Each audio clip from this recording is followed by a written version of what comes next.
दोस्तों, पाकिस्तान के प्रधानमंत्री रिसेंटली विदेश यात्रा के ऊपर है। पहले ईरान गए, तुर्की गए और अब अजरबैजान के अंदर। और यहाँ पे इन कंट्रीज को ये अपने साथ जोड़ना चाहते हैं और इनमें से ये ज्यादातर कंट्रीज जो हैं ये पाकिस्तान के समर्थन में भी हैं। अब यहाँ पे अजरबैजान के अंदर जाके इन्होंने इस बात को स्वीकार किया कि भारत ने 9 और 10 मई को जो अटैक किए थे वो बरमोस मिसाइल के द्वारा अटैक किए गए थे और उससे काफी ज्यादा नुकसान हुआ पाकिस्तान को। तो यहाँ पे हम जानने वाले हैं कि एक छोटी सी स्टेटमेंट की वजह से कैसे भारत को फायदा हो सकता है जो पाकिस्तान के प्रधानमंत्री ने स्वीकार करी है। तो वीडियो को स्टार्टिंग से लेके एंड तक देखना ताकि हर एक पॉइंट आपका क्लियर हो। पहले एक दो न्यूज आर्टिकल देखो। इन न्यूज आर्टिकल्स में इसी बात का जिक्र किया गया है, India hit air bases with BrahMos before Pakistan could act admit Shehbaz Sharif. ये जो शहबाज शरीफ है ये पाकिस्तान के प्रधानमंत्री हैं। यहाँ पे आपको इनकी थोड़ी सी तस्वीर भी नजर आएगी और इन्होंने कहा कि 15 बरमोस मिसाइल से अटैक किए गए थे पाकिस्तान के ऊपर। अब एक न्यूज आर्टिकल और देखो। इस न्यूज आर्टिकल में भी इसी बात का जिक्र किया है कि जो रावलपिंडी के अंदर हमारा एयरपोर्ट है उस रावलपिंडी एयरपोर्ट के ऊपर भारत के द्वारा अटैक किया गया। किससे अटैक किया गया भाई? बरमोस मिसाइल से अटैक किया गया। यहाँ पे आप देख सकते हो क्या लिखा गया है कि जो पाकिस्तान के प्रधानमंत्री हैं शहबाज शरीफ, उन्होंने पब्लिकली इस बात को स्वीकार किया कि इंडिया ने मिसाइल से अटैक किया और वो मिसाइल आपकी बरमोस सुपरसोनिक क्रूज मिसाइल थी जिसने अलग अलग मल्टीपल लोकेशंस पे पाकिस्तान के अंदर जाके अटैक किए। जहां तक अगर आप बात करोगे तो रावलपिंडी पे भी इसी मिसाइल से अटैक किया गया था। और ये जो बात है ये अजरबैजान के अंदर कबूल करी है पाकिस्तान के प्रधानमंत्री ने। ये न्यूज आर्टिकल आपने देख लिया। अब थोड़ा सा और डिटेल में बात कर लेते हैं इस चीज को लेके। यहाँ पे एक दो न्यूज आर्टिकल और भी आप देख सकते हो। क्या लिखा गया है? कुछ कर पाते उससे पहले ही बरमोस ने, शहबाज शरीफ ने कबूला पाकिस्तान को भारत से मिला कितना दर्द। उसके बाद एक न्यूज आर्टिकल और देख सकते हो। ये आपका ऑपरेशन सिंदूर हमने किया था। ये बरमोस मिसाइल की कुछ तस्वीर दिखा रहा हूं यहाँ पे। अब बात करते हैं इसी चीज के बारे में।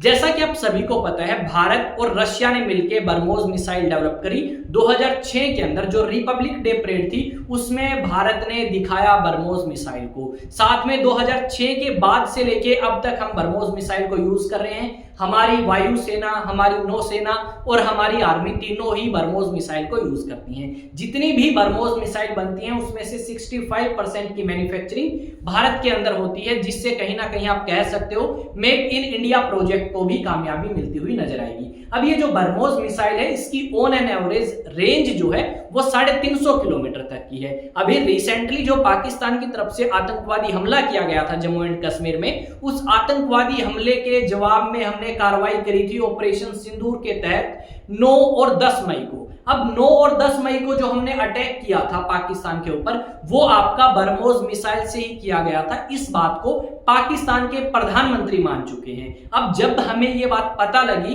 कि भाई पाकिस्तान के प्रधानमंत्री इस बात को मान चुके हैं तो उससे हमें काफी ज्यादा खुशी होगी, क्योंकि जो हमारी बरमोस मिसाइल की डिमांड है वो डेफिनेटली इंक्रीज होगी। बहुत सारी कंट्रीज इंटरेस्टेड होंगी क्योंकि बरमोस मिसाइल ने बहुत प्रिसाइज तरीके से, बहुत स्ट्रिक्ट तरीके से पाकिस्तान के अंदर जाके अटैक किया। और यहाँ पे ये भी बताया गया पाकिस्तान के प्रधानमंत्री के द्वारा कि जो आपके पाकिस्तानी आर्मी जनरल जो पहले थे अब तो फील्ड मार्शल बन चुके हैं, आसिम मुनीर, अब उनका प्लान ये था कि हम सुबह 10 मई को सुबह 4:30 बजे के आसपास अटैक करेंगे भारत के ऊपर।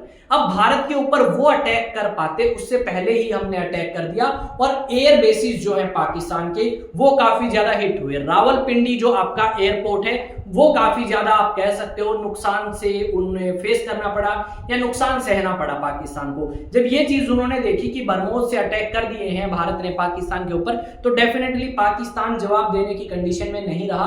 पाकिस्तान को यह समझ नहीं आया कि क्या चीज हम करें और क्या चीज हम ना करें। उसके बाद पाकिस्तान ने हमेशा ये चाहा है कि वो भारत से बात करें और बातचीत के मुद्दे से इस चीज को सोल्व करें जो भारत और पाकिस्तान के बीच में डिस्प्यूट है। अब पाकिस्तान दुनिया भर के अलग अलग देशों में जाके इस चीज में जुटा है कि किस तरीके से कंट्रीज उसका साथ दें, किस तरीके से कंट्रीज उसके साथ आए और साथ आने के बाद वो दबाव डालें भारत के ऊपर कि भारत पाकिस्तान से बात करे और एक अच्छे तरीके से रिलेशन मेंटेन करने की कोशिश करे, जो कि बिल्कुल इम्पॉसिबल सा है। अब जो ये आपका ऑपरेशन सिंदूर हमने किया, पाकिस्तान ने हमारे ऊपर थोड़ी बहुत अटैक करने की कोशिश करी। सबको पता है ब्लैकआउट और ये सारी चीजें आपकी चली थी कुछ दिनों तक भारत के अंदर।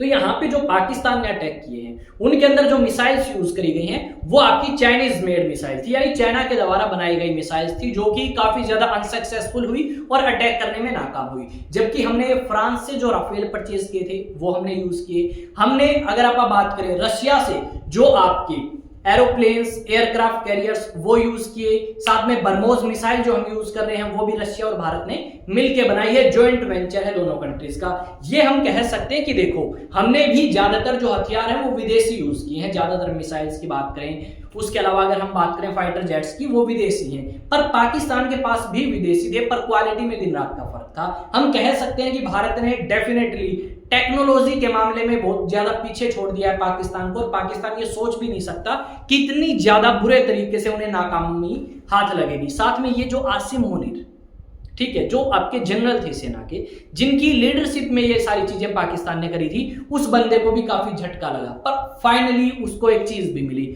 उसको आपका फील्ड मार्शल की उपाधि दी गई पाकिस्तान में, और पाकिस्तान के इतिहास में दूसरी बार हुआ है, एक बार 1959 में और दूसरी बार 2025 में आसिम मुनीर को ये उपाधि मिली, या फिर आप कह सकते हो फील्ड मार्शल से नवाजा गया। ये चीज हम यहाँ पे देख सकते हैं। यहाँ पे अगर आप देखोगे एक दो तस्वीर मैं आपको दिखा सकता हूँ। डेफिनेटली आपने ऑपरेशन सिंदूर के बारे में बहुत अच्छे तरीके से जानकारी ली होगी, और अगर नहीं ली तो हमारी वीडियो उस टॉपिक के ऊपर आ चुकी है, आप वो भी देख सकते हैं। अब बात करते हैं कुछ और जो आपके काम आ सकती है। आगे नहीं हो रही, चलो लास्ट पेज यही था, ठीक है। आई थिंक चीजें आपको समझ आई है, पर एक दो न्यूज आर्टिकल्स हो रहे हैं वो और मैं आपको बता देता हूँ। पाकिस्तान के प्रधानमंत्री शहबाज शरीफ एडमिट करते हैं इस बात को कि पाकिस्तान की आर्मी जो है वो आपकी बर्मोस मिसाइल मतलब उन्होंने देखी, उन्होंने ये देखा कि आपके 9 और 10 मई को जो अटैक किए भारत के द्वारा वो बर्मोस मिसाइल से किए गए हैं। यहाँ तक कि रावलपिंडी एयरपोर्ट भी इस चीज से कह सकते हो नुकसान उन्हें झेलना पड़ा बर्मोस मिसाइल के अटैक की वजह से। शरीफ ने रिवील किया कि पाकिस्तान का प्लान था कि वो भी जवाबी कार्रवाई में अटैक करेंगे भारत के ऊपर, पर भारत के ऊपर अटैक करते उससे पहले बर्मोस मिसाइल ने आपके पाकिस्तान के अलग अलग राज्यों में अटैक किया, जिसकी वजह से काफी ज्यादा नुकसान हुआ northern air command control network Nur Khan airbase के ऊपर। ये बात आपकी पाकिस्तान के प्रधानमंत्री मान रहे हैं। हम ये नहीं कह सकते कोई नॉर्मल सा बंदा, कोई भी पाकिस्तान का वैसे साधारण व्यक्ति या किसी न्यूज़पेपर में ये बातें चलाई गई हैं, पाकिस्तान के प्रधानमंत्री ने ये बात बोली है। शहबाज शरीफ ने एक बार फिर सार्वजनिक रूप से स्वीकार किया है कि भारत के सुपरसोनिक बर्मोस मिसाइल ने पाकिस्तान में खूब तबाही मचाई। उन्होंने बताया कि भारत ने कहां हमले किए। ये बात भी आपने मान ली है, चलो अच्छी बात है, नहीं मानते तो थोड़े दिन बाद माननी पड़ती। यहाँ पे भी यही बात लिखी गई है कि भारत ने अटैक किया, हम अटैक करना चाहते थे पर नहीं कर पाए। ये एक न्यूज आर्टिकल और है, देखो क्या लिखा गया है। India hit air bases, India launched around 15 BrahMos missile and other precision weapons on the night of drones भी हमने यूज किया। डेफिनेटली मई 9 और 10 को टारगेट किया पाकिस्तान के एयर बेसिस। आई थिंक चीज़ें आपको समझ आ गई होंगी, और अगर फिर भी कोई डाउट है तो डेफिनेटली कमेंट सेक्शन में बता सकते हैं। वीडियो को लाइक करें, शेयर करें, कमेंट करें। मिलेंगे नए सेशन में नई न्यूज़ नई अपडेट के साथ आप सभी के साथ। जय हिंद, जय भारत।